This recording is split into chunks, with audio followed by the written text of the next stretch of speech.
I'm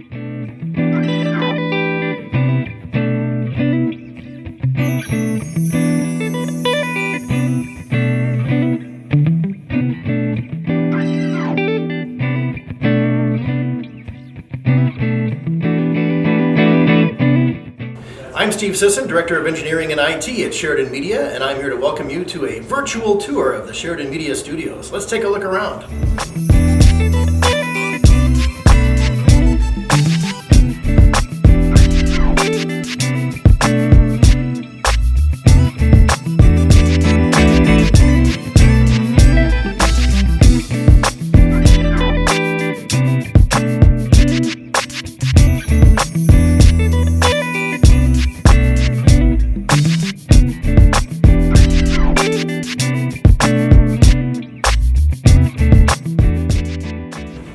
So here at Sheridan Media, we have 10 radio stations. We generate programming for 10 local stations, and a lot of times there's only one person in the building that keeps track of all of that. So we have our master control room here, which allows one person to monitor all of the stations. Each one of these screens corresponds to one of the stations. Some of them have their own studio, others are just a screen in here.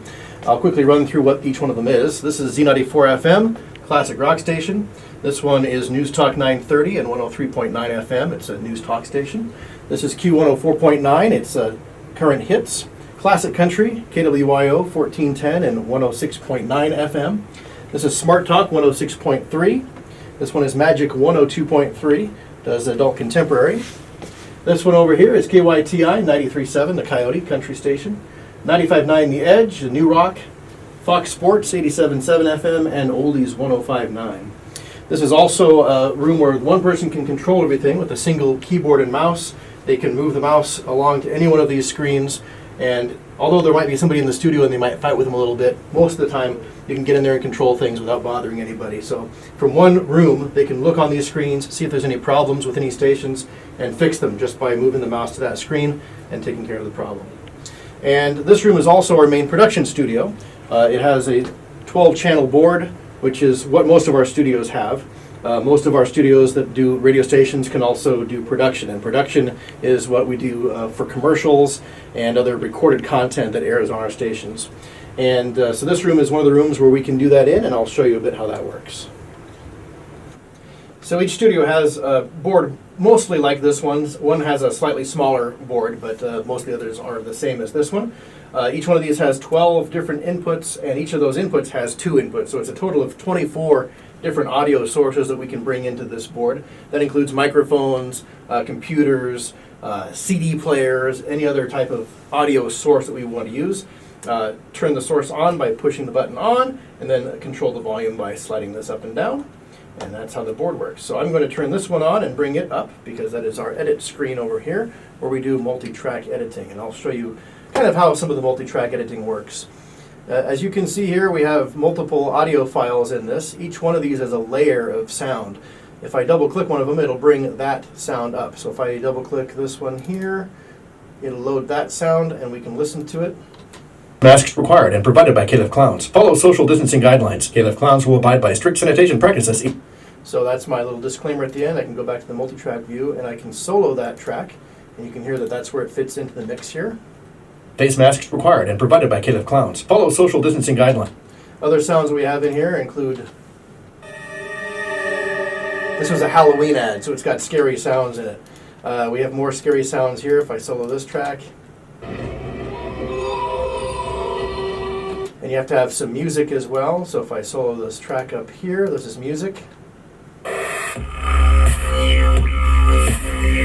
And so by layering all of these things together, I'll play this one real quick, you can hear what this is. This is my voice. I did change the pitch on my voice a little bit here. This Halloween, the KLF Shrine brings you the... And then I had an effect on the next part after that, which is this little piece down here. Tunnel of Terror. Tunnel of Terror. So with the music, sound effects, and everything all together, the ad sounds like this. This Halloween, the KLF Shrine brings you the Tunnel of Terror. Thursday, October 22nd from 6 to 8 p.m. and Friday and Saturday, October 23rd and 24th from 6 to 10 p.m. If I jump to the end, you'll hear the disclaimer at the end. Shrine's Tunnel of Terror. Face masks required and provided by Caleb Clowns. Follow social distancing guidelines. Caleb Clowns will abide by strict sanitation practices each night. So we record each of these pieces in. Some of them are already files that are saved with sound effects and music and things like that. You get it all combined together, you adjust the volume on it, do whatever effects you want, and when it's all ready, you bring it up to our on-air system, which is separate from the editing system. The reason it's done that way is to hopefully keep the on-air system from getting viruses and other things that you don't want in your on-air system. This system over on the right with the multi-track is where we do all of our internet-based activities, and the on-air system is pretty much just used for on-air. So I can bring up a file on the on-air system, hit the record button on it, and then when I play it in my multi-track, I can see the level on the screen up on top here. This Halloween, the Caleb Shrine brings you the Tunnel of Terror. Thursday. So by adjusting my slider up and down, I can get the volume set where I want it to be. This Halloween, the Caleb Shrine brings you the Tunnel of Terror. And then by clicking the start button on this screen and playing it here, This I can Halloween, play it the here Caleb and record it Shrine here. brings you the Tunnel of Terror.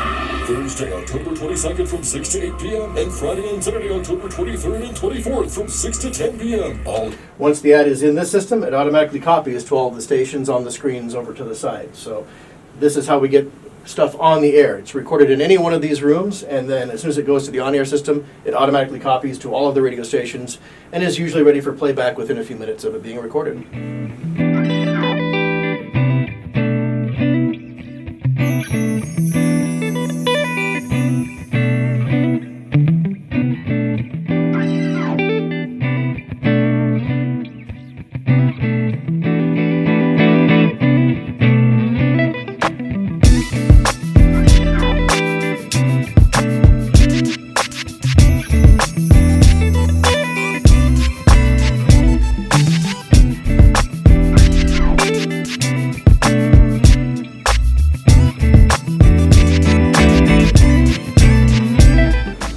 So I mentioned that we have 10 radio stations at Sheridan Media, and 2 of those are AM stations, and the transmitters for those are in the Sheridan Media building right behind me.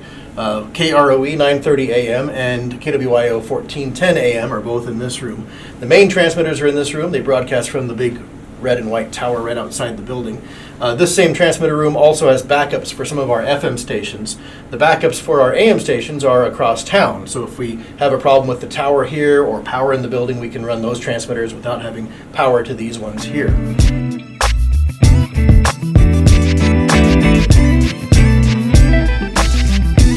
So I mentioned when we were in the master control room that there's often just one person up here keeping track of all the radio stations.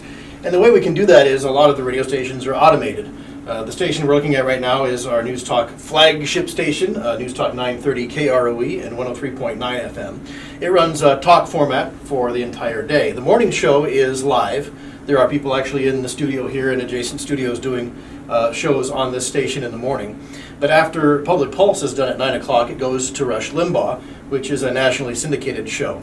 Right now we're in the Sean Hannity show, which is done the same way. Hannity does his show from New York or wherever his studio happens to be.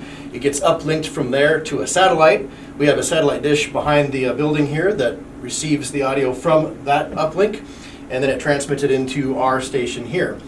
This system here right now is just passing the satellite audio straight through. If I turn it up, you'll be able to hear it. It's true, and the more true it gets, the worse it gets for these full powers that be. And these shows run on specific clocks, which show where different elements happen in the show. The currently highlighted segment is right here, so we're in this segment of the show, which is part of his content. This next green part coming up is a local commercial break, which is going to happen here in about 1 minute. And we can see the log of stuff that's going to happen here. It's going to start with a 2-minute local newscast.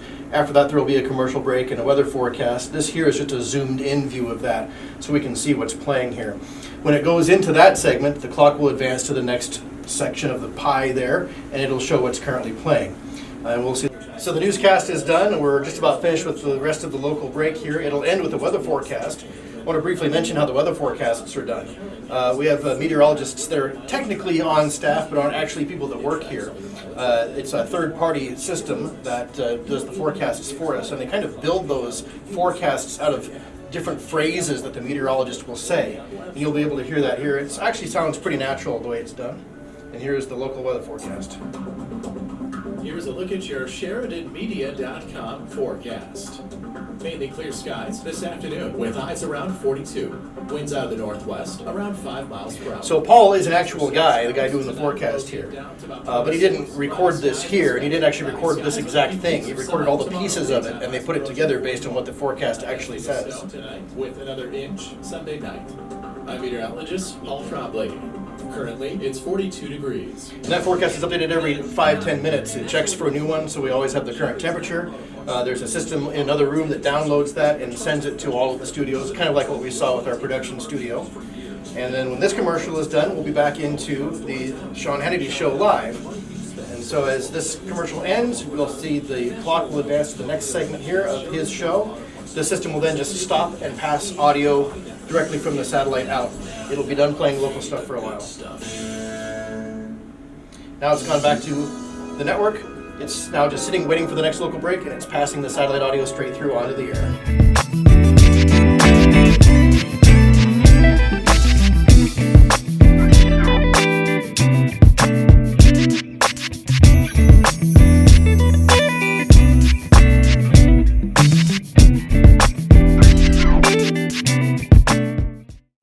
So this room here is the Technical Operations Center, or the rack room. This is where most of the audio wiring is done. The studios are primarily just for screens, keyboard, and listening to things, but most of the audio is actually located back in this room.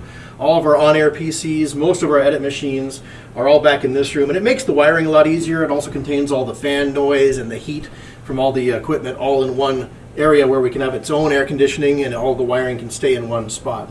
So all the audio passes through this room multiple times before it actually gets out to go over the air. And I'll just quickly run down what some of the stuff in this room does if we take a closer look. Starting with the far rack on the right, we have a patch panel that allows us to reroute audio from one studio to the next, or cover audio on a radio station. If we have to reboot one of the computers that runs it, we can use this patch panel to switch audio around. Below that is some switchers that switch audio from the satellite receivers and other audio sources and put them on the air for the automated hours. The next thing in that rack is our EAS system. When you hear the little digital chirps and then the automated voice that comes on talking about severe weather announcements or amber alerts, this is the system that interrupts all these stations and puts those messages on the air. At the bottom of this rack on the far right are our STLs. That stands for Studio Transmitter Link. I mentioned earlier that the AM stations broadcast from down here and the FM stations broadcast from on top of the mountains. Well, these are small microwave transmitters that send the signal from our studios here to the transmitters on the mountain. So this is how we get the audio from here up to the mountain for all of our FM stations, and each one of these boxes handles at least 2 radio stations. The next rack over, the top of that rack, are the satellite receivers. XDS platform is what they're called. And each one of these can run multiple stations. They're kind of like a DVR for radio. You can delay shows within them, or you can broadcast the shows live. So you schedule what shows you want to run. Shows like Sean Hannity and Rush Limbaugh and those shows all come in on these satellite receivers. We have some of our on-air machines for studio PCs under that. The next rack over begins with our radio receivers. These are modulation monitors. They're just fancy radios. They're tuned in to the signals coming from the transmitters, so we know if the transmitter is on the air, and it also has a bunch of metering on it to let us know if it's operating legally. The FCC has a lot of limits and regulations as to what kind of modulation you can do and things like that, and so these monitors are making sure that we're all within legal limits. We have some network switches to the next rack. We have some digital audio over IP interfaces under that. So instead of actually having sound cards in each computer, these units have a bunch of virtual sound cards inside them, and it allows you to reroute audio without actually having to move cables around. You can just click a button and change where audio is going. Next is a rack that includes our tie line, which is a codec, is used for doing remote broadcasts like ball games. It provides clean digital studio quality audio over phone lines or internet connections. Remote unit out in the field or at the basketball area can be turned on, and then we receive the audio from the station or from this on location area right to here. Next rack over are some streaming devices.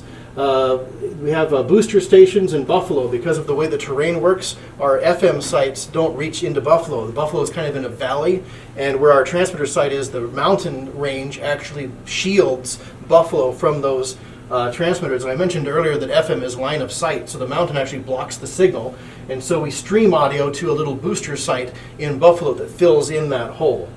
And then the next rack over are processors. These are AM and FM audio processors. What they do is adjust the audio levels, and they also do some EQ and compression and things like that to make the sound richer and fuller for music. And it also keeps the volume on the radio consistent. If you ever watch Hulu and things like that, sometimes you might notice that commercials come on and they're either a lot louder or quieter than the show you're watching. This prevents that from happening, even though we're taking shows from all kinds of different places all over the country, music from all kinds of different time periods and sources. This always monitors the level of that audio, and if it's too quiet, it brings the volume up, and if it's too loud, it brings the volume down. So the audio is always at the same level on the radio.